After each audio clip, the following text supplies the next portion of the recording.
What is going on, everyone? Welcome back to episode 3 of the Weekly Breakdown. This is the second time that we are recording this because we are better at doing video and not at podcasts. Something was wrong with my mic when we recorded it earlier this week. But that's okay because there were some new news things that came out this week and we're excited to talk about them a little bit. And briefly. my name is Josh. And my name is Taylor. And we are the WDW Couple, and welcome back. So we've had some issues, but we're getting through it. Yeah, Josh also had some spelling issues this week. We just posted a video. Dear goodness. It would be tonight, but you're going to be hearing this tomorrow. So last night, and he thought that hopping was spelled with one P, so he posted that we were bar hoping Walt Disney World and not bar hopping. Pretty much any time that you guys see a spelling error, It's Josh. it's usually my fault. It's usually something that I did. Yeah, it is. Because I have education level of a college graduate, but it's realistically probably like third grade. So. Oh my gosh. Anyways, each and every week, the Weekly Breakdown is brought to you by Gold Gale Getaways. No matter the destination vacation that you are planning, whether you have big kids, small kids, or no kids at all, we have an agent who can help you plan your next destination vacation around the world or here in Florida or wherever you want to go. I'm smiling and partially laughing because the last time that we tried to record this, I had to say that about 10 times. It's true. Hashtag truth. But anyway, we have mentioned this on our last two podcasts. And we just want to remind you that we are going on our first group cruise on Royal Caribbean's Harmony of the Seas on January 26th, 2020 to February 2nd. It's a 7-night Eastern Caribbean cruise, and we would love for you to join us. And by group cruise, we mean that this is basically like the WDW Couple cruise. And we want all of our friends to come join us. And if you would like to fill out a quote, you can go to goldgalgetaways.com or you can go to our show notes and fill out a quote. We will have a link there for you. Yes. We are super excited. I can't wait to do this. It's going to be a blast. We actually put out a video not too long ago of some of the activities that we will be doing on the ship that you can see as well. So. And there are some corrections to that video. There were mistakes that were my fault mostly because I had misunderstood the lady that was doing the tour. But regardless, those corrections have been made in the comments, so you can those will be addressed there. If you guys don't know, this year I am doing the Dopey Challenge. This is part of the Run Disney Marathon weekend. It's where I'm going to run Thursday, Friday, Saturday, and Sunday, a 5K, 10K, half marathon, and full marathon, respectively. Crazy. And I'm doing it with the Dragon Master Foundation. This is a foundation that was created to help stop and beat childhood brain cancer. It's a great foundation. It's something that's totally different than your normal ones, using open source information and basically trying to get everybody to work together to solve the issue rather than just everybody kind of hoarding their own data and not really, giving back to the community. So each and every week I've been trying to put out a video for the whole thing. For his training. This week is probably going to get skipped just because we are... Oh, yeah. Yes, we are staying at the Waldorf Astoria all weekend. We were graciously invited over. Yeah, we're excited. So I'm probably not going to get one up this weekend, which is... Hopefully you guys are okay with that. But if you guys would, or if you guys can... I am taking donations. The donations are going directly to the Dragon Master Foundation. It helps this amazing cause and what they are trying to do. And there is a link in the show notes that you can click on, and it will direct you to that place. And if you can't donate, don't feel obligated to do so. Yeah. But if you could, maybe just share this video or share the link with somebody else, and that would be absolutely amazing. Yes. And this takes us to the video clip of the week. I know Josh really wanted to say that. Whoa. But I did it before he had a chance. But anyway. I did. The clip this week comes from our friends Ken and Jen. You've probably seen them in a few videos before. Yeah, we hang out with them like every time they come to visit. But this video is from a safari in Africa. If you've ever been interested in doing a safari in Africa, this may very well change your idea of doing a safari in Africa. And this isn't a safari in Africa as in Animal Kingdom Africa. This is real Africa, like the continent. Yeah, we're talking real. So we'll throw the video up here, and you might hear some feedback in the mics. And I guess we'll walk you through what's happening.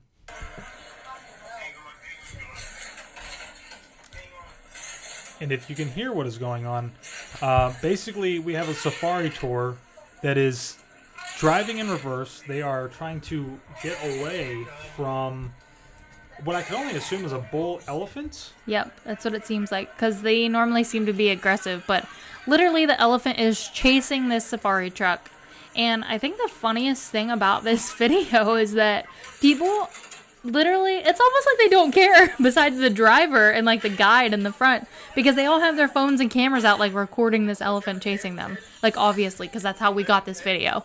Yeah, I don't know if maybe these people are just really used to this. Maybe this isn't their first one, but it is, I mean, it's crazy. Like, this elephant is literally throwing this Jeep or this truck kind of like back and forth almost with its trunk and its tusk and its head. And amazing. Just something to keep in mind if you ever do a safari in Africa. I kind of wonder if it's like a nonchalant, shady tour group. I'm sure that's probably not the case. I'm sure that this probably does happen from time to time. It's in Africa. They're wild animals. They are. Like, and if you have any interesting videos from your vacations, we would love to see them. If you have not seen your video in our podcast yet and you have sent us a video, don't worry, we will get to it. We have gotten some submissions, but maybe we're going to end up having to do more than one in a podcast or something, because I don't know if we'll do we've more gotten than a couple, but we'll see. More than one, but we don't record these necessarily like every, like, yeah, in whatever, like every week. Yeah, we record them every week, but not like the day before we do it like we are today. This just is like a coincidence because our audio was horrible from when we recorded it earlier this week when we had time to do it. Yeah.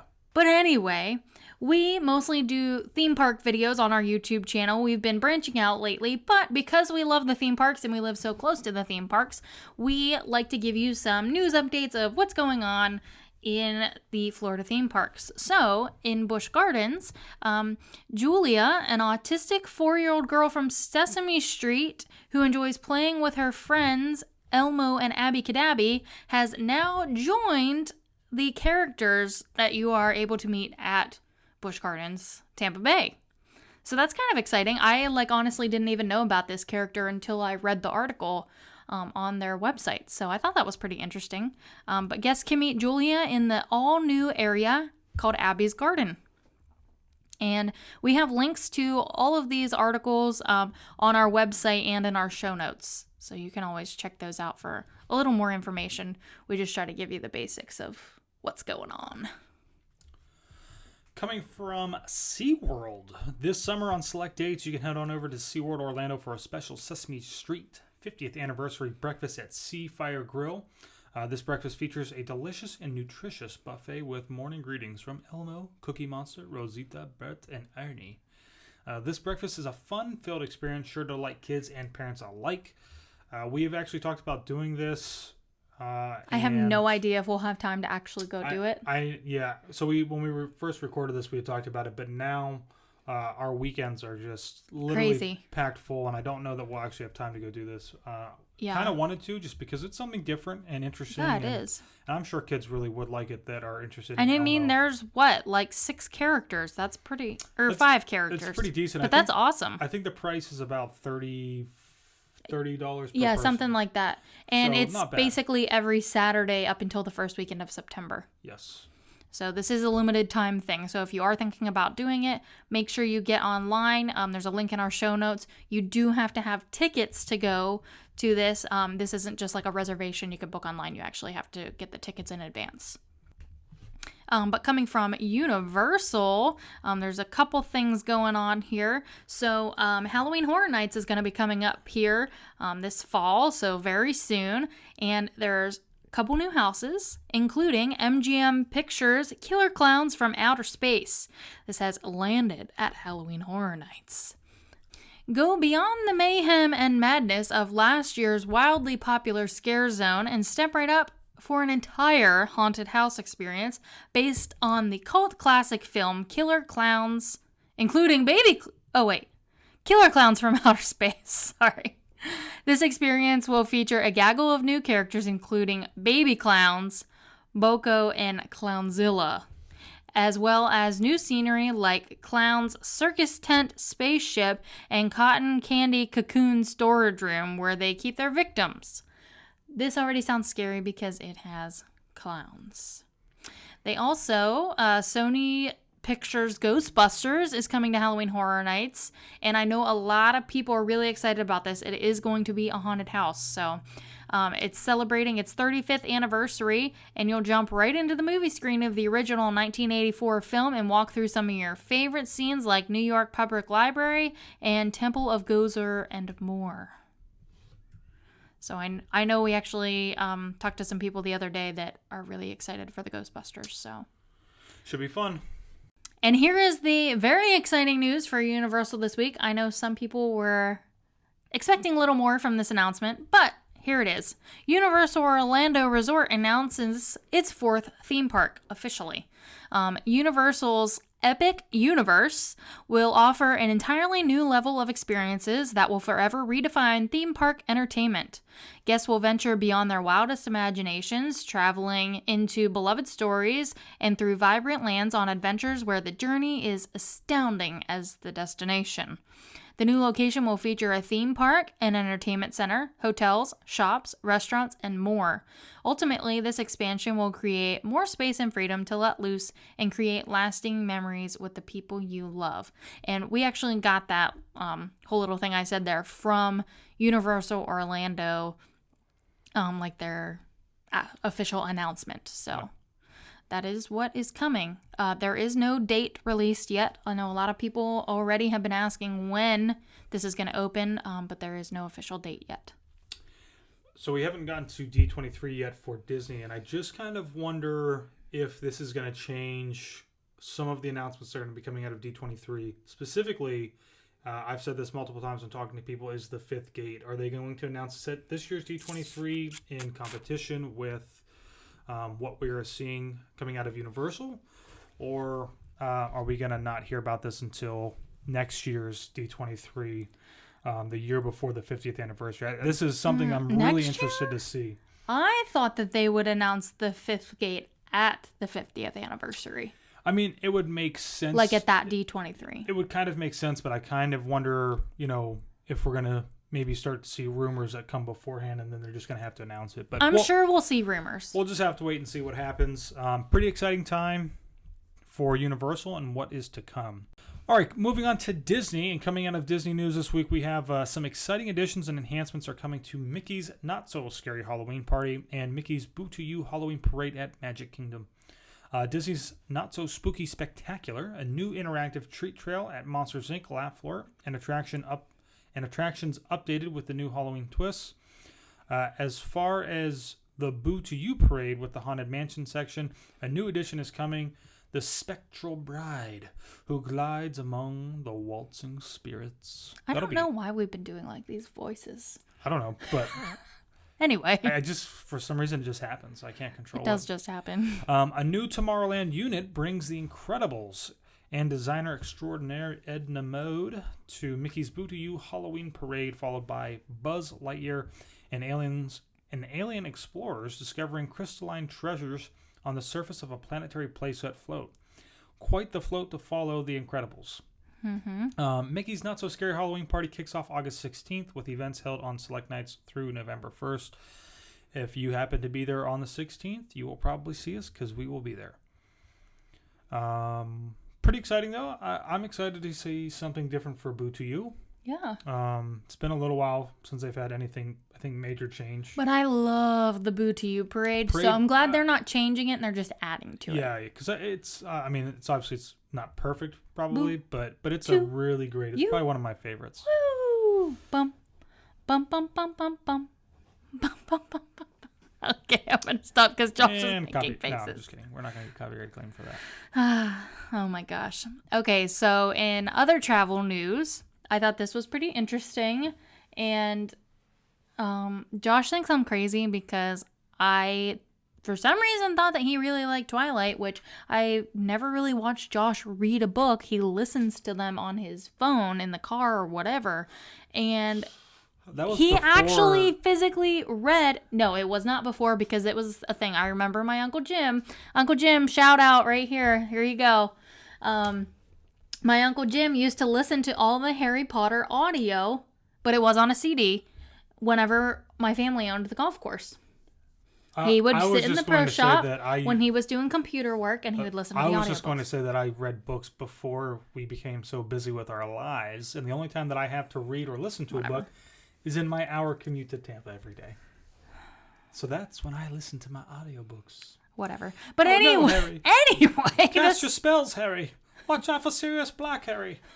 I'm listening to The Prisoner of Azkaban right now. Obviously, that's not actually, what happens. And Harry Potter is not what this is even about. But I was talking about books because Josh read the Twilight books, and we watched the movies. But anyway. I didn't see the last one. Oh my gosh. Yes, you did. We watched it together.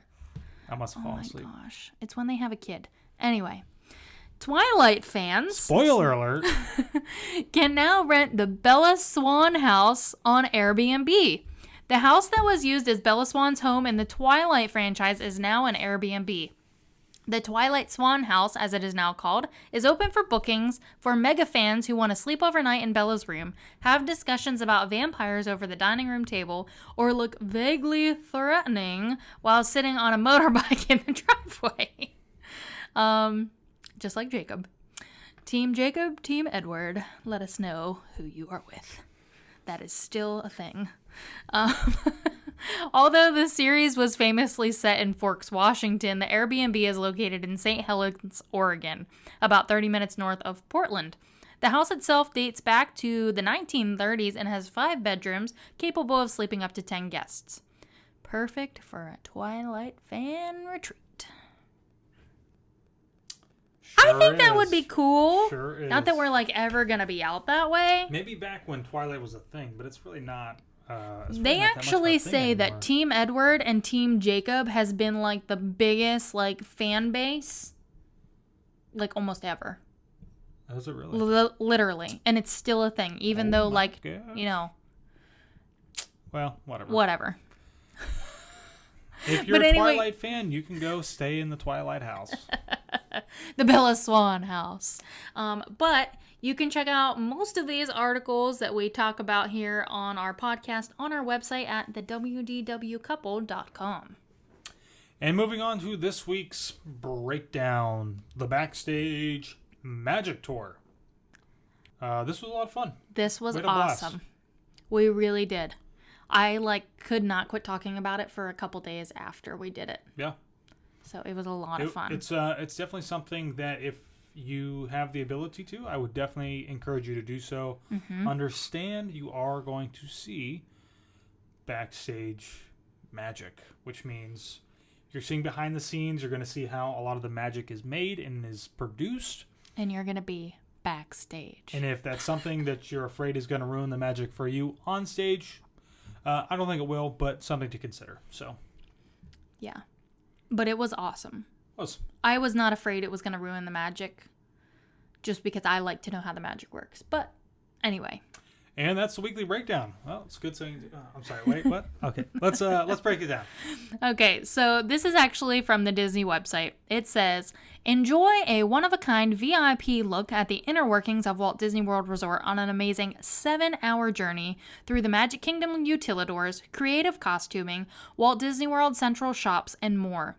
Tour participants are among the select few who receive an exclusive look into the artistry, technology, mechanical marvels, and backstage stories that go into producing world-class Disney experiences. And that's actually a pretty good summary of what the tour actually is. I mean, it's a very brief summary, but I think that definitely covers the whole thing. It's important to note that there are scheduled bathroom breaks. It is important to know that, because if you don't want to miss anything. You honestly don't want to miss anything, because everything they say, not that it's all super important, but it's all very interesting. And if you're a Disney nerd, basically like we are, you're going to want to hear everything they have to say. So if you can, try and wait till they have bathroom breaks. because then literally everybody goes, even the guides, and then you don't have to worry about missing anything during the tour. Yep. So I don't know if this is how all the tours start out, if all the tours are the same. I think one thing that we didn't mention They last are time, all the same, actually. Yeah. Actually, we didn't mention this last time. Ken had mentioned this to me before we got there. Sometimes things can be different. It says on the website that there are things that are dependent on availability of like what's going on in the park. So and from what we saw, I don't know what that necessarily means. If maybe something's being refurbished or whatever. I'm sure sometimes that they do change this up. So just be aware that what we're going to talk about today is not guaranteed or necessarily the same exact thing that you're going to see, but pretty good chance you're going to see mostly what we saw at this Backstage Magic tour. And Josh forgot to mention, we did go with our friends Ken and Jen on this tour. He mentioned Ken told him something, but anyway, Josh is right. They actually do change this tour. Something we got to do on our tour, which we will talk about here in a little bit, they actually just added in March of this year. So where we actually went to lunch at Tiffin's, and we got to see Rivers of Light in the back of the Animal Kingdom. That was just added in March of this year. You used to not be able to do that. So something a little bit different. So even if you've gone on this tour before, you can always go back and do it again. I'm sure there's going to be something else you didn't see. I think there were people who said that they've done it before, but yeah. For this tour, we started at Epcot. Mm-hmm. We got there at, I don't even remember what time we got there. 9 o'clock? 8 o'clock? No, 8:30? it was 8 something? We got there pretty early. We're always early. I think it was like 8:30. And basically you check in with the two ladies who are in charge of the tour for the day. And if you don't know, this is actually an Adventures by Disney tour. So it's a little bit different than your normal tours for the park. But basically, what's really nice is that you check in and they took our meals. They took our lunch orders, Our lunch orders. So that way, whenever you get to Tiffin's, it's ready to go. Kind of helps to speed things along because obviously you're paying for a 7-hour tour. You don't want to spend an hour sitting there eating. So that's really nice. Yeah, it is. And before we dive any further into this, spoiler alert, we're going to tell you basically what we did on the tour. Oh, yeah, I mean, I kind of figured that was... Just so you know, just in case you weren't really sure what we were going to talk about here. Assumed. But don't ever assume anything. Now, we did take the camera with us, but obviously it's Backstage Magic. Yeah. I kind of thought that we would record in between being backstage and on stage, but, we didn't end up doing that just because it didn't really make sense. And it was actually really nice. I was, just able to relax and not having to worry about grabbing video or talking or anything at the time. We could just relax, have a good time, and enjoy the tour. So when we got started, they told us that they will take pictures for us during the tour. And the first picture spot that they take is right out front, basically by guest relations in Epcot. So if you're looking at the Epcot Ball or Spaceship Earth, that's located on the right side of where the ticket booths would be. Guest services over there. So we stood there. We held the, what was that? The paddle of power. And got a picture. And it turned out pretty nice. I did have a few complaints with... Oh, for crying out loud. Framing and... Josh is being picky. Other things in there. Get over it.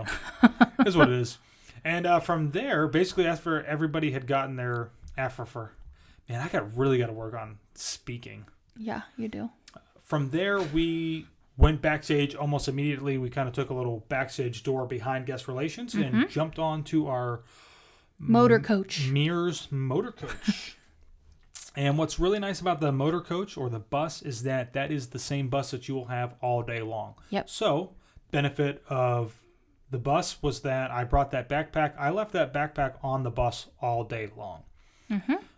Didn't have to carry it around. Didn't have to worry about it because it was our bus and nobody else was coming onto the bus. And it was nice. So if you do bring stuff and you decide that you don't want to carry it with you or whatever, an umbrella, and you think you're not going to need it, you can just leave it there on the bus. Yep. But yeah, like Josh said, we got on the bus. We got our little listening devices because in these tour groups, sometimes there's only a couple people, and there can be up to like 20 people in these groups, I believe. So I think we had more than that. Really? I think so.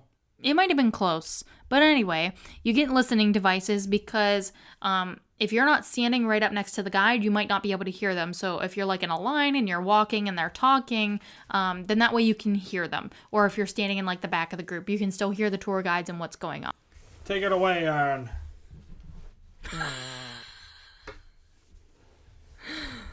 We just had a little break there, and I have to leave that in because that was hilarious when Josh just said, "Take it away, Aaron." That's from Harry Potter, if you didn't know. That doesn't happen in the books.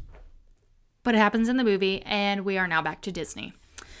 But anyway, we got on the bus, and we rode back on what's called the Perimeter Road. That is actually the road that goes back behind World Showcase. And all of the parks except Magic Kingdom have a Perimeter Road. So that's something that they eventually came up with. But we rode the Perimeter Road. We talked a little bit about the land because that's kind of where we started at Backstage. And then they told us some little bit of things about the other countries until we got back to American Adventure. And actually something I thought was interesting, when we were back behind Soarin', some of the buildings are so big, they're actually painted like a sky blue up at the top.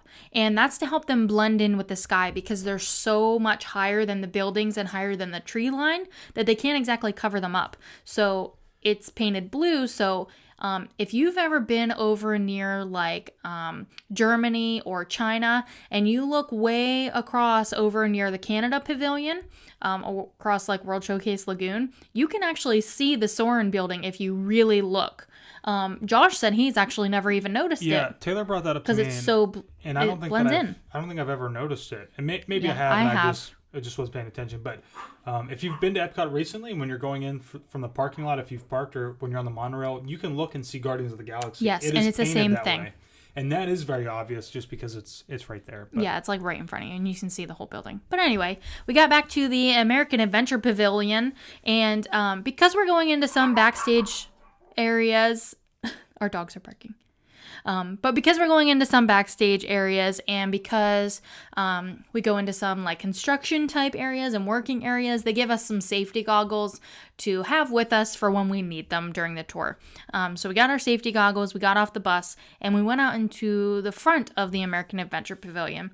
Now, this was actually before World Showcase was officially considered open. It was after 9 a.m., but World Showcase doesn't open till 11. So we actually weren't even allowed to take pictures because that was still considered backstage because that area of the park was not open yet. But I'll let Josh talk a little bit about... a little bit about... Yeah, a little bit about American Adventure. A little bit about...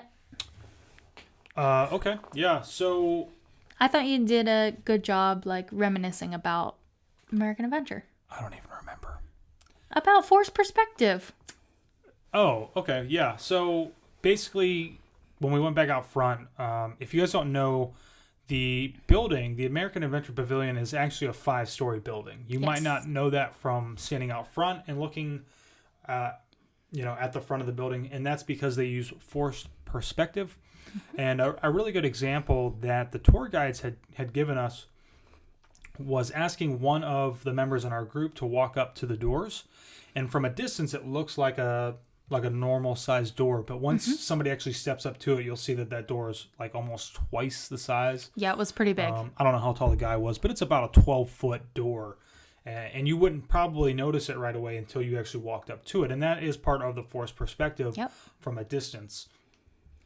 So it is actually 5 stories. Basically, we walked inside, and to continue showing the forced perspective type of deal, if you look up in the center of that area where the Voices of Liberty come out and they sing, it almost looks like that is domed, and it almost looks like that is domed up into the bell or the tower that's on top of the American Pavilion.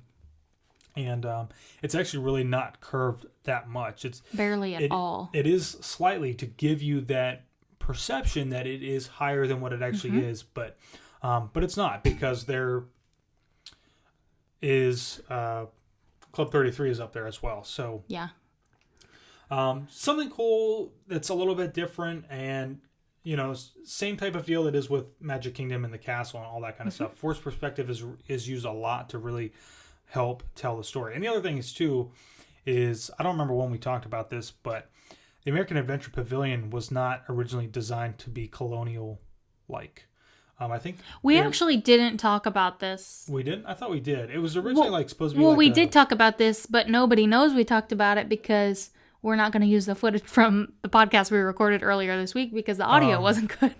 But the building was basically was it like a modern contemporary? It was supposed to be like a 6-story glass building. And it was also supposed to be up at the front of World Showcase, but for reasons that they thought, if everybody comes into American Adventure, they may not want to walk around the World Showcase, so they moved it to the back. Yeah. Well, that's actually why Mexico and Canada are where they're at in World Showcase, because American Adventure was supposed to be between them. And, the United States is between Canada and Mexico. So, but obviously a glass building would really stick out in World Showcase. Yes. And so they went with this more colonial themed building, which I think looks really nice. I mean, who knows what the glass building would have looked like? There may be artist renderings out there, but those are all the way back from probably 1970s. Yeah, probably. Late 1970s probably. Mm-hmm. So, but very cool. So we went inside, showed us more about the force perspective, and then we basically went down into the theater, right? Yeah, so Josh forgot to mention, before we actually went into the theater, where the escalators are at, if you pay attention, so when you go into American Adventure, you go into like the dome area, it's where the Voices of Liberty sing, and then you actually go off kind of to the right side in the back corner, and there's escalators there. And if you don't know, escalators can get like really hot from running all the time. They generate a lot of heat. Yeah, so normally you're riding an escalator like in a mall or something that's like a really big place. It's very open. But this is kind of contained. So at the bottom of the escalator and at the top of the escalator, you probably wouldn't know this, but they have like these giant vents right there. And the reason you don't really notice is because they are covered up by these like ornate gold, like colonial American themed, like, I don't even know what to call it. It's not really a mural, but... It's almost like an iron grating. Yeah, it is. It's like kind of like a grate, but it doesn't look like a grate because it's just so decorative. But it's actually really cool that you don't really notice that there's these big, giant black vents right behind them because they do a really good job of covering them up. Yeah, to help suck out But that was really cool because I never would have noticed that if they wouldn't have told us that. So from there, we went up the escalators or up the stairs. I don't even think the escalators were on. No, yeah, we had to walk up the stairs because it wasn't on. The park wasn't open yet. And when we got up to the next level, that's actually really where you could see that the dome is not as curved as what it would appear to be from up there, just because you're a little bit closer. Yeah. So it's easier to be able to see the illusion. And then we went back down the stairs. And it's important to know that we went... Well, it wasn't stairs, it was a ramp. It's a ramp. Mm-hmm. But it's important to know that we went back down the ramp and into the theater because the way that is designed is specifically so the show can run the way that it does.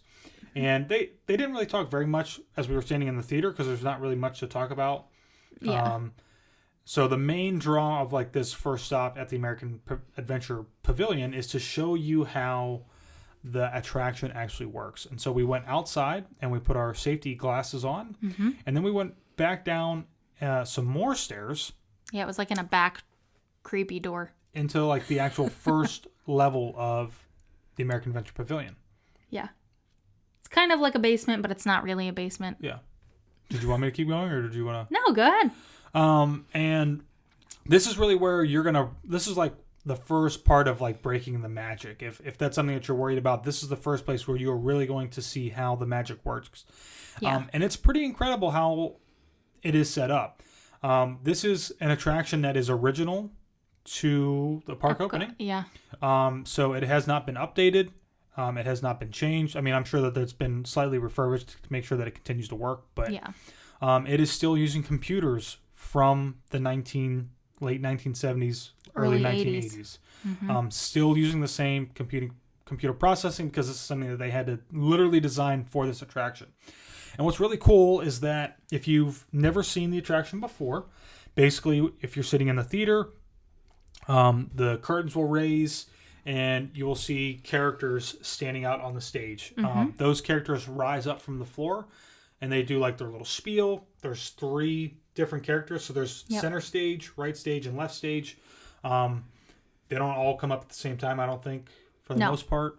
One will come up and then goes down, and the other one comes up.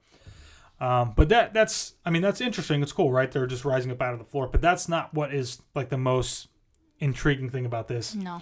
I wish we could show you what it looked like because it was amazing. So do I. Because the reason why you go up, across, and then back down is because this entire thing is like I don't even remember how I described it last time. It's like this.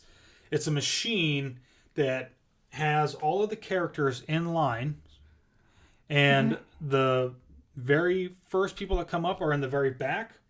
And so everything slides up underneath the seats. And if you maybe, I guess, go in there thinking that, like, I know what's going to happen, you might be able to really get the feeling of it. But they all slide forward into the theater. And then as the show goes, the first set of characters will go up and they'll do their spiel. Then they'll go down. And then the whole thing slides. The whole thing. The entire thing slides. And then the next characters will come up. And then they'll do their thing, then they go down, and then it slides forward again, and then those next characters come up. This is something that back at that time, they literally had to create just for this attraction. That's why it's so hard to explain like how it works without showing you, because it's literally one of a kind. It really is. And it was amazing to see. And like I said, it is original to that. So a couple people asked, why don't you update the computer software or operating system? Why don't you update this attraction? And the reason that they don't is because if it's not broke, then why fix it? And if you try to change or update the system now, it would create a lot more issues than it would solve. Yeah. So it's pretty cool. You can see they've got all kinds of like computer like equipment there. Like, I'm just going to make up computer. He has no idea what he's talking about. Ready? CPUs and CGIs and oh my gosh, just stop. He has no idea. Circuit boards. That's okay, maybe circuit boards. That's the only thing you got right. But all kinds of stuff there so that if something does happen, they can replace it. And the other thing that's really crazy about this attraction, like, and how much stuff actually goes into it, not only is it this like one of a kind device, but there are so many audio animatronics on this attraction that literally every single day maintenance comes in, they check everything, make sure everything's running, and this is like early in the morning before the park opens up. I think they were saying like 3 or 4 o'clock. Yeah. And not only does like maintenance, engineering, whatever come in and check it, so does costuming and cosmetics, and they make sure all these audio animatronics look perfect. They make sure that their glass eyes look good. They make sure that their hair's combed. They make sure that they don't need any touch-ups on their costumes. There's no snags or rips or a button fell off. Like they literally make sure these are perfect. And I mean, if you're sitting at the back of the theater, you're not going to notice if a button's missing. But like, that's how much they pay attention to detail in this attraction, but all the attractions as well in Walt Disney World, in Disney parks in general. Right. Pretty crazy. It is crazy. And I mean, like, I really don't even know what else to say about it. That was, for me, I think was a really great way to start off the tour. It really was. See something like that because it's a one of a kind. The entire mechanism is built specifically for that attraction. Yeah. And it's crazy. My jaw was on the floor the whole time. Yeah, I really because I couldn't believe it. You could like take photos or video. I know, it was so crazy. All right, so then next I'll let you talk about what we did. Yeah, so afterwards. Next we actually went to creative costuming, and if you didn't know, creative costuming is now in like their distribution center area, so you don't even know it's the creative costuming building because it looks like all the other distribution buildings. But creative costuming actually used to be over at Disney's Hollywood Studios or MGM Studios back in the day, and it was on the Backlot Tour. And if you've ever been on the Backlot Tour, that wasn't just a show. They didn't just have that little section of costumes that you got to drive through on the Backlot Tour. Like, that was legit where they made the costumes. But since the Backlot Tour is no longer there and they replaced it with Toy Story Land and now Galaxy's Edge opening up soon, it is now over at the distribution center. But anyway, we spent about 40 minutes over there, and outside before you walk in, there's a little awning, and by the door it says The Hangar, which I think is hilarious because, like a clothes hanger. But anyway, this was like So not so much at American Adventure, but once we got here to creative costuming, I was really thinking about how people are afraid to see Backstage, and they're afraid to go to Disney all the time because they're afraid that it's going to lose the magic for them. But seeing how everything was made and seeing how everything works and how they come up with all these ideas, I really don't think it could lose the magic. If you are a true Disney person, I would agree. This will not make you lose the magic. I would agree with that for sure. But anyway, when we walked in the main doors, they actually let us have some pictures of these. They took the pictures and shared them with us. But when you walk in the main doors, there's like quarter scale, I believe, models of some of the princesses' dresses that are like very intricate and detailed. I think they're from the Celebrate a Dream Come True parade that used to be in Magic Kingdom. Yeah, I'm pretty sure that's where those costumes are from. But anyway, when we walked in those doors and I saw those dresses and Amber, our one tour guide, started talking, Josh is making fun of me over here. I was literally... I know. I was just making a joke in general that I haven't ever seen that parade. Whatever. But I was like in tears. And Amber... I wasn't even going to make a joke about you being in tears. But whatever. But Amber, our tour guide, looked over at me. She's like, oh my gosh, are you crying? I was like, I can't help it. I'm so emotional. I love this so much.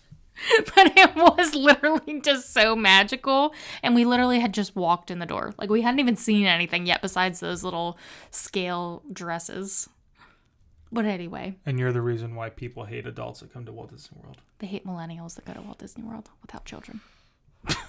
It was very cool. One thing that I will add real quick, that not that it's even really that important, but this was the first part of the tour where we split up into groups. Yeah, so, it was. Basically, they just divided it right down the bus. Mm-hmm. Left side went in first, the right side went in after that, and but it was so cool. Continue on. Yeah, so we learned about all the different kinds of costumes that they have for cast members, and there's a couple different kinds, actually. So there's operational cast members, entertainment cast members, equity performers, and then the audio animatronics. And the operational cast members are like the ones that you see out front, that a lot of them are wearing like the same outfits. Those cast members actually get to take those home because those outfits aren't actually made at creative costuming because they're in such like high demand, like so much bulk, that it would be impossible to make all of those at creative costuming. I think they said something like they get like 5 outfits or something, or yeah, like whatever, they get to take them home, and they're made by some third party overseas. Bulk. That way, you know, just because the creative costuming cannot handle the volume. What is it? I'm going to make up a number. 50,000. Stop making up numbers and words. 50,000 employees. He doesn't know what he's talking about. You're talking custodial staff, quick service, ride attractions, PhotoPass photographers, all that kind of stuff. Those are operational cast members, not made in creative costuming. But the cool stuff that is made in creative costuming. Yeah, and creative costuming actually decides what the operational cast members' outfits are going to look like, and basically tells the other like provider what they make the what they're design gonna and make. Send it to them. Yeah. But anyway, we also got to walk through a little reference library, like hallway, that had swatches of embroidery and cloth from all different kinds of costumes. And we also got to see some Pluto like medallions that are like on his collar. There were a bunch of different ones. What? They were really cool. Josh is like smirking at me over here. What? You just said 5 times. And it's really funny because... And you said it with like 6 words. It's really funny because Josh says all the time. Well, that's why I was laughing. Because you always make fun of me, so... Sorry, I was trying to think.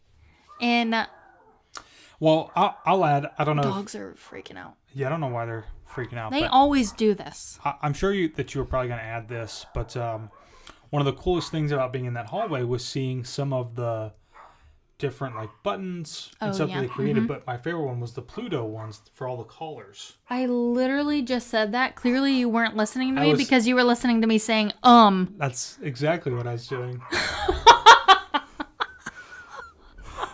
Whoops, hold on one second. I'm gonna go check on these dogs. Oh my gosh. You can keep talking. Okay, well, Josh is going to leave me for a minute, so hopefully the dogs don't keep talking. And I just heard Sully's little kitty jingle bell. Even though Josh is going to have no idea what I'm talking about right now. Yeah, but... Oh, there was actually something that was really cool in there. This is going to be a really long podcast, by the way. It was really cool. There was the John Wayne on the horse with the backdrop and all from the Great Movie Ride was in the corner of one of the rooms here. I thought it was awesome.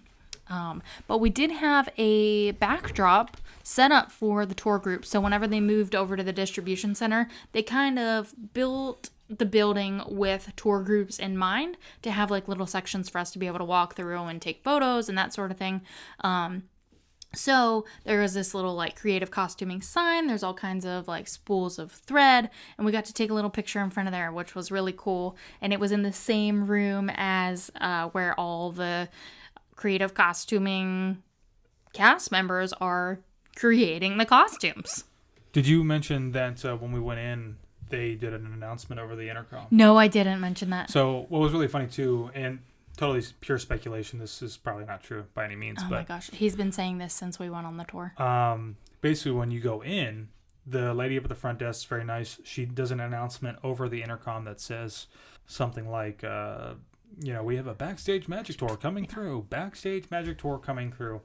And so like immediately I'm like, oh, that's a signal. They're hiding all of the good stuff and just putting out like, normal everyday Mickey and Minnie outfits.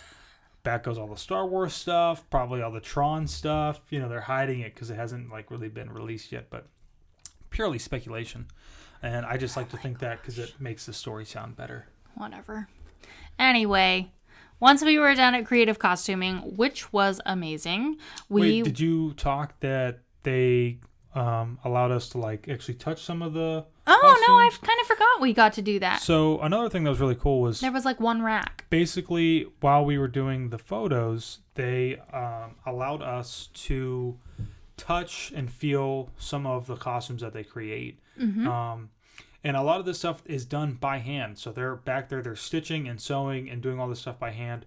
And it was really cool to see and feel the costumes that they make. Yeah, it was. You can feel how some of them are very heavy. Some of them look heavy, but are actually very light. Mm-hmm. And one of the coolest things that we saw, which I don't know if, I'm sure we can talk about this because we don't have any photos of it, and we're talking about this Backstage Magic Tour, was we actually got to see the inner lining of Oogie Boogie, mm-hmm. and how they make him to look like he's full of bugs, basically. Yeah. It was crazy. It was pretty cool how we got to see that. And it's basically like, they have the suit on and they have like these big giant like half moon like bags. I could only assume are filled with like stuffing. Who knows? And that kind of gives the bulkiness of Oogie Boogie, which is really cool. And so they were in there, they were working on something, really tough to tell. Yeah. It was just the inner lining of Oogie Boogie. No sack. Is that what he is? But anyway, yes, he's a sack. We went to Tiffin's at Animal Kingdom for lunch. So we actually parked in a backstage area near Pandora and walked in through the back over to Tiffin's and had our lunch there. And this was like our little pre-ordered meals that we did in the morning. And this came with an entree and a dessert, which was really nice. And then... And a beverage. Whatever you wanted to drink, non-alcoholic. And then we got to go over to Rivers of Light. We got back on the bus and drove clear around to the other side of the park because it's kind of back behind Expedition Everest. And this is actually really cool because they just started this in March. So this is a new thing added to Backstage Magic Tour, which I had no idea it was new until I looked it up. But this is basically an exclusive hidden marina that we get to see on the tour. And it's where like the animal barges and the lotus barges are at, and basically where they prepare for the show backstage before they take it out onto the little lagoon area. What? No, it's very cool. They we got to see like the like mechanical parts of it, and we got to learn about the technological parts of it. We actually got to go into like their I don't even know what you call it. not like their green room, but basically the room where they operate everything with their computers. And I felt like I was walking into, I literally said this, I felt like I was walking into Jurassic World, where they have like this operation room and there's like a giant screen up in the front, a couple small ones, and like all these people are sitting on levels. It's like their control room. It's basically the control room. If you don't know, it takes, I think, anywhere from like 13 to 15 people to actually operate the entire show. Yeah. That is several people in the actual operating room. They're using controls, like actual controllers that they made for the show. There's only one of those. Oh, I thought there was more than that. They only made one controller, and that's just like for emergency use. And but for the most part, the entire show is controlled via GPS and automation, which is really nice. But there's guys that are in there in the control room who are checking everything, making sure everything's going smoothly. You have people out on the boats before going into the lagoon in case they have a rogue boat that goes crazy. They can go in, they can lasso it and bring it back if they have to. And then another really cool thing was the inside of the actual floats have these special LED lights. Yeah. And they actually had to go in and like code each and every single like LED light, and there was every single one, thousands of them. The guy was saying it was like an ungodly amount of hours that it took to sync up and code each and every one. Yeah, and because they didn't just do that on one float, they had to do that on all the floats. Yeah, they had to do it on all the animal floats. Yeah, and it's been a while since I've seen it, and they've changed the show up slightly. There's no more people There's out there. 4 animal floats. But I meant like the Lotus ones. Oh, but still very cool. I mean, it's something different. And pretty neat to see how that show works. It was kind of funny because the guy was like, they were talking about the show and he kind of mentioned that like it's still not without its issues, meaning that they're still trying to figure things out. But that's cool. It was different. Yeah, so, it was pretty cool. The next place that we went to was actually probably my favorite of the entire place. If there was ever a place that I could work at in Disney, this would be the place to work. Right. Super cool. We basically left Animal Kingdom and went back towards Magic Kingdom. And if you don't know, whenever you're going into Magic Kingdom via bus, usually you turn left across from the Contemporary. We went straight through and back past Space Mountain. And you'll look over to your right and you can see where they dock or store all of the monorails in the monorail station. We made a right and we went back to a place called Central Shops. Yep. And this is basically like the heavy industrial muscle of Disney. Anytime that something goes wrong with an attraction and it needs to go for refurbishment, it goes to Central Shops and they break it down literally to the bare frame. They'll repaint it if they need to repaint it. They'll sandblast it if they need to sandblast it. They'll do whatever they have to do to fix it. Yep. And then they'll put it back out for use, and whenever it goes back out for use, it actually gets a lot of tests done. Yeah, there's like a whole cycle that every attraction vehicle or whatever it is that comes into Central Shops, there's a whole cycle it has to go through before it can actually go back out for guests. Yeah, and so we saw Rock and Roller Coaster, the Speedway. I think we saw there were a couple horses from the carousel. There was a Triceratops. Yeah, Triceratops spin. Yep. I think there's something else too. But the other cool thing too a lot of stuff out there. Is that this isn't only for ride vehicles. This is also for animatronics. Yep. So these are mainly animatronics that are going to be out, being weathered. Basically, I think. I don't think we saw. Well, I don't think we saw anything like the Redhead or anything like that back there. I don't know. Only things we saw were from the Jungle Cruise. Like the Jungle Cruise. And there's a lot more than just the ride vehicles and some of the animatronics. So another really cool thing that we saw was the old white bear. Oh, the polar bear. The polar bear. Yeah, we got to take a picture with it. From what was Maelstrom at Norway. That's right. Yeah, I only rode it like twice when it was Maelstrom, and that was like 2009 or 2010. Yeah. But it was very cool. It still works. There was like a little button you could press, and it would move. And in the photo, if you look back along the wall, there was a tiki bird from the original Tiki Room, which was cool too. It still worked. But the other really cool thing about this place is they're not only redoing the ride vehicles, but they're doing this other thing called buttering. Oh yeah, this is like a whole process. And actually creating the skin for a lot of the audio animatronics that you see out in the parks. Yeah, so like the skins are made from like a mold, and there's actually a bunch of different types of skin. I don't remember what all the different types were, but like some aren't good to be outside in the hot, blistering Florida sun, and some just need to be inside like a cool, air-conditioned type environment. So there's literally like, I think there was like 4 or 5 different types of like skin basically for the animals and animatronics really. Yep. But they make them basically out of a mold, and they can't just make like a full figure animatronic. They have to make it all in pieces and then put it together. So like Josh said, there's this process called buttering, and that's basically where they put all the pieces together of the molded pieces of skin. Yeah, and this is basically, so to put into perspective of what Taylor's saying about pieces that fit better outside and compared to the inside, a lot of like the actual like people audio animatronics are made with a silicon base. As long as they're like an inside, Right, so it's very soft. It doesn't feel real, but it's very squishy. Mm-hmm. And then the stuff that they put on the outside, or for the audio animatronics that are outside, like in Jungle Cruise, it's like a little bit more tougher, kind of more like plasticky feeling, but it's still some type of variant of like silicone something. Basically just to be able to withstand the weather. Right.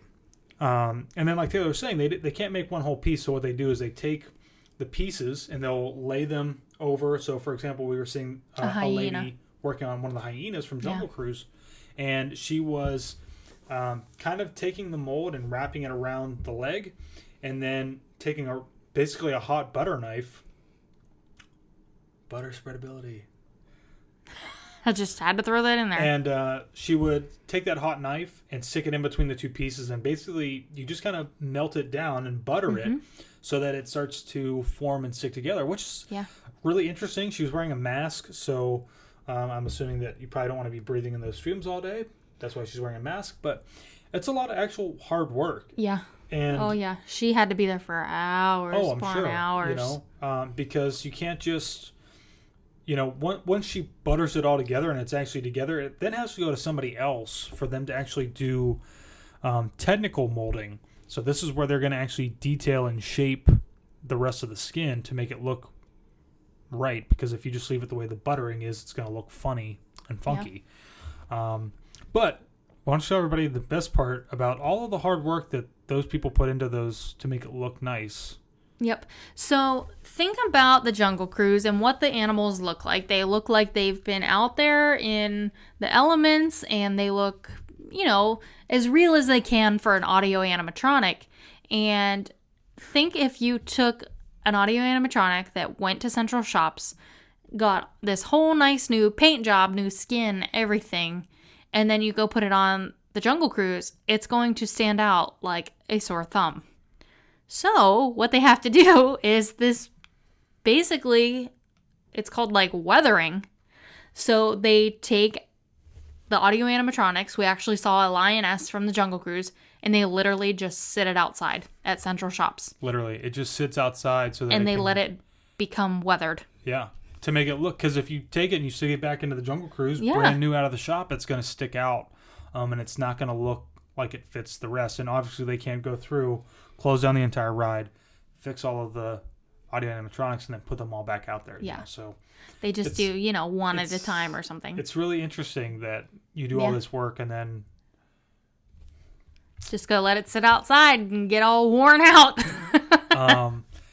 Another thing that I want to add that was really, really cool is that when we were walking through there, we actually saw aliens from A Great Movie Ride, which was fantastic. They were kind of on pallets and getting wrapped up and boxed up almost. To go somewhere, to the farm.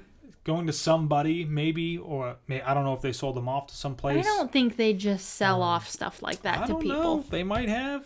I doubt it. Not something like that. Not the aliens. We were really trying to get some more information out of them, but they couldn't tell us anything. Actually, they didn't know. I mean, they told us they didn't know. They were surprised to see those there as we were. But it was very cool. So you never know what you're actually going to see back there, especially whenever you're doing the tour. So yeah, it was cool.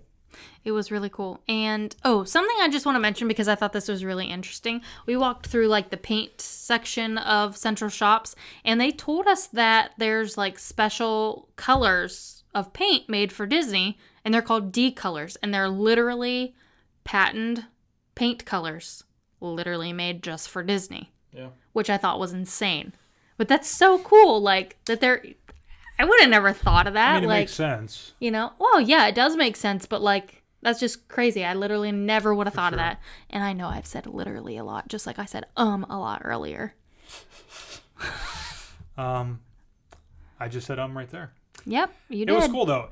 The Central Shops location is, if there's ever one place that I could work, that would be the place that I would love to work. It's so cool. You would get to different. see so much stuff there. You see so many things come through that place, Yeah. and knowing that you physically had a part in putting an attraction back together, or fixing it, and then putting it back out, is awesome. So, we left Central Shop and we went into Magic Kingdom, and this was the last stop of the entire tour. It was. 7-hour tour. This is the last stop. Mm-hmm.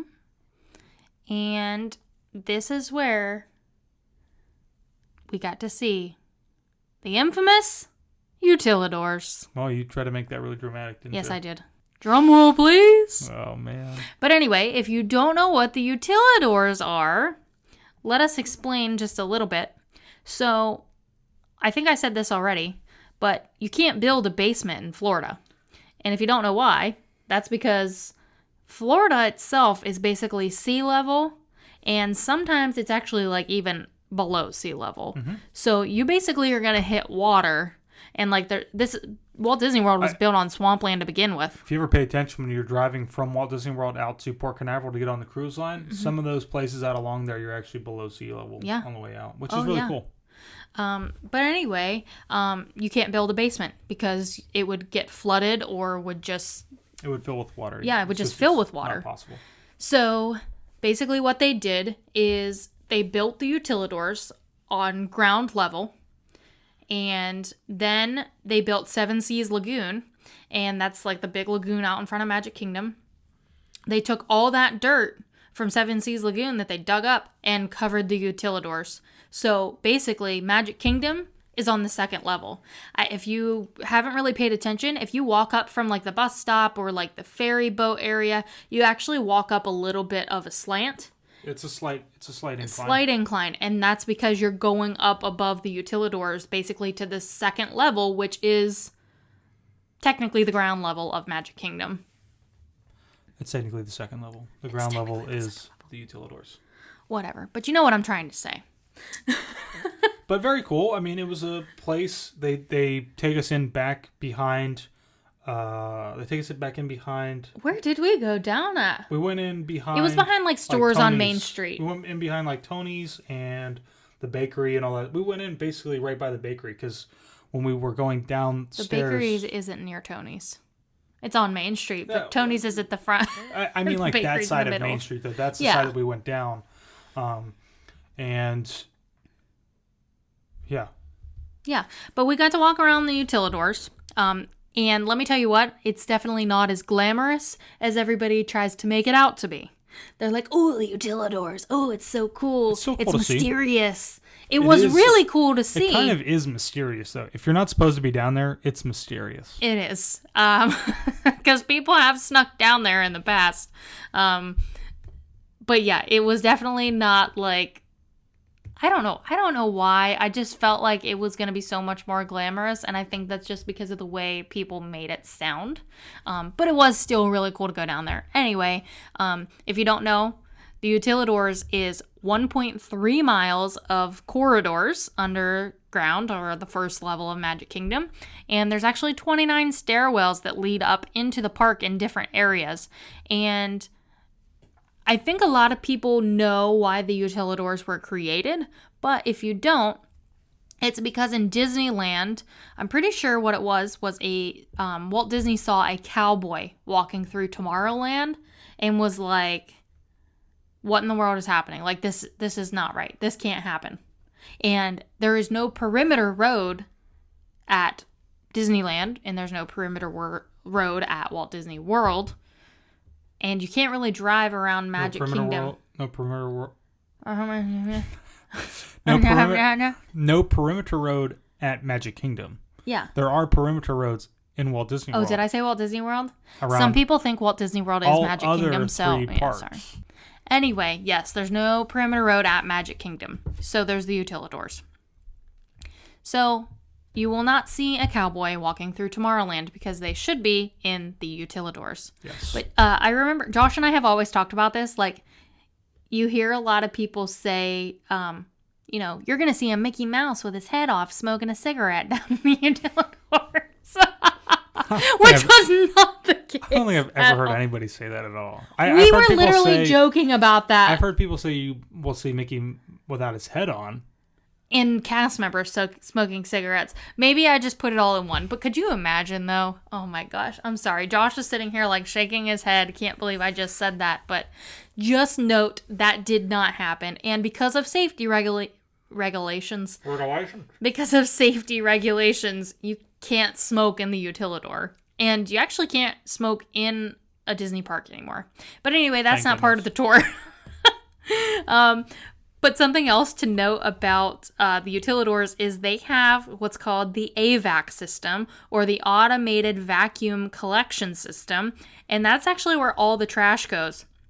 Now, back in the 70s when Magic Kingdom was built and the utilidors were built, this was actually like a revolutionary thing, like legit. It was the thing. And kind of I don't know if it was the very first, but it was kind of a first of its kind. Yeah. But it was proved to not be so cost effective later on. So they still have it at Magic Kingdom, but they didn't build utilidors or an AVAC system in any of the other Disney parks. They just take out trash regularly in a bin. Yep. But it was cool to see the utilidors. There was all kinds of like cool artwork and like pins and all kinds of stuff on the walls down there. And I definitely think you would get lost, but there are maps all over the place. The two cast members who were showing us around did say that it was Tiffany and Amber. Get their names right. One of them. They were awesome. Either Amber or Tiffany had said that they had gotten lost many times before, especially whenever they first started. But they do try to have a lot of maps up just to try and show you where you're at. Mm-hmm. I think it would have been cool to actually walk the entire 1.3. We only saw basically under Main Street, and that was pretty much it. So it was still cool. It was different. It's very tight down there. Oh yeah, it is. As a large group, for as many people as we had, we consistently had to kind of step off to the side. Yeah, there were like vehicles down there. Yeah, because it's an operation. They're trying to move stuff from one place to another. Mm-hmm. So, and speaking of operation, that's like what you have to think about when you go backstage and in the utilidors and wherever. Everything is made to be like functional and operational, and oh yeah, that's a good point. Mm-hmm. It's not there for a show, so it's not there glamorous. To look pretty and glamorous. Yeah, it's not there to look glamorous. It's there to be functional and appropriate for workspace. Right. Where efficient. On stage where we are when we go to the parks, that is meant to look pretty. So that's something that they were telling us multiple times during the tour. So, but it was a lot of fun. We obviously we forgot to mention. But I never knew what they were called until we went on the tour. Smeltzers. Oh yeah. And we got to smell one. I don't even know if we actually mentioned it when we tried to record this the first time. We didn't, and I just remembered it.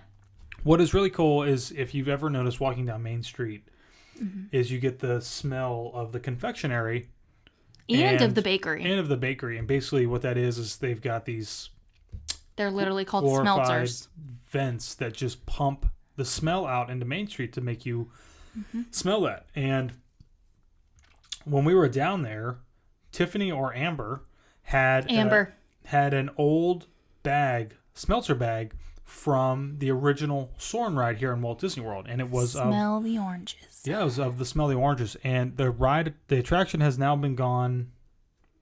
Couple years, right? It's been gone for a couple years. She gave us the bag, and she didn't give it to us, but she walked around, and she opened it up. You could still, it was still fresh. Yeah, smelled like the oranges. Smelled just like that. And she said that's what these are like, very teeny tiny concentrated scent ball things. Like beads almost. And, they're very effective in what they do. And it's very cool. That was something that we got to see. They've got the pipes that are running all around. I just thought it was cool that they're called smelters. They kind of made it seem like they don't do that anymore from what I was understanding. I don't know if that's the case. Yeah, I'm not really sure. They kind of did say that they don't really do that And anymore. now that I think about it, I'm trying to think if there's been a time on Main Street where I haven't smelt the confectionery, the bakery. Smelt it, dealt it. Smelter. It's a smelter machine. But it was very cool. I mean, overall, Backstage Magic Tour was awesome. It really was. Obviously, this little discussion that's over an hour long does not in any way cover everything that we really did or not at really all. describe to you what you will see with your own eyes. This was pretty basic of what we did. And I would recommend that you guys go and check it out because it is something different. It gives you, I think, a better appreciation of Disney magic in general. Yeah.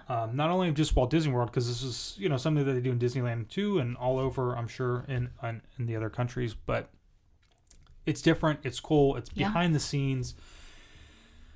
And the cast members that we had, Amber and Tiffany, were just super knowledgeable about everything. They were. And they had pretty much an answer for every question that anybody had, which was great. Yeah, they pretty much did. So they were good at answering all the questions that all of us had. But yeah, I definitely think so. When you're in the parks, those frontline on stage cast members are like basically the ones that make the magic for you while you're in the park, and the cast members that are the characters and all that sort of thing. But it's amazing to see how the magic is actually brought to life by the cast members that are backstage that you don't ever get to see, because there literally would not be magic without them. It's very true.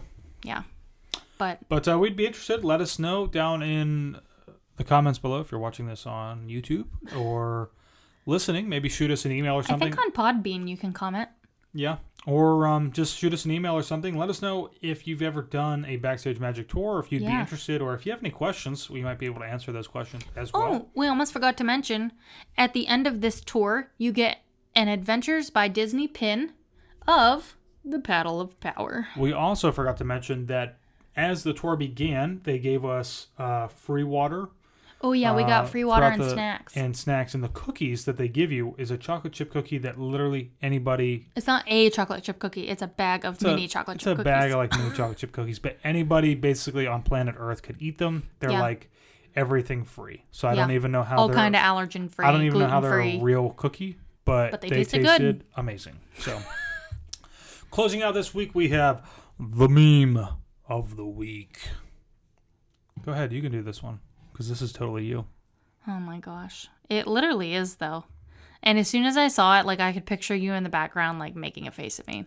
So it's a penguin sitting on a chair with his arms crossed and says... It's claymation. It is claymation. When someone tells me to do something I was already planning on doing, and then the penguin says, well, I'm not doing it. Well, now I'm not doing it. Either way, it's all the same. I literally totally ruined that. Well, now I'm not doing it. I'm not going to edit it, so don't worry. It's going to stay like that. That's fine. But it's really funny because that penguin's literally me. That is it Taylor. I would agree. That is definitely Taylor. For sure. 100%. You might not notice that in the videos, but at home sometimes and off camera, definitely me. And before we close out this week, just a little announcement. If you've made it this far, these episodes should now be going up onto Apple Podcasts and potentially Spotify. We'll figure it out as we go. Yeah, you have to have 3 episodes to. But should be going up on everything. Everybody's been asking us about it. They should be going up this week or starting for week 4. Yeah, and you'll should be able to search us as the Weekly Breakdown. Yeah, I think. Or the WDW Couple. We will let you know for sure next week. Like I said at the beginning of this podcast, we are still figuring out podcasting because we don't do podcasting. But it's a lot of fun, and we do podcasting now. We just got to figure it out. I'm sure we do. Lots of YouTube videos. So, yeah. I think that's going to do it. And that's the Weekly Breakdown.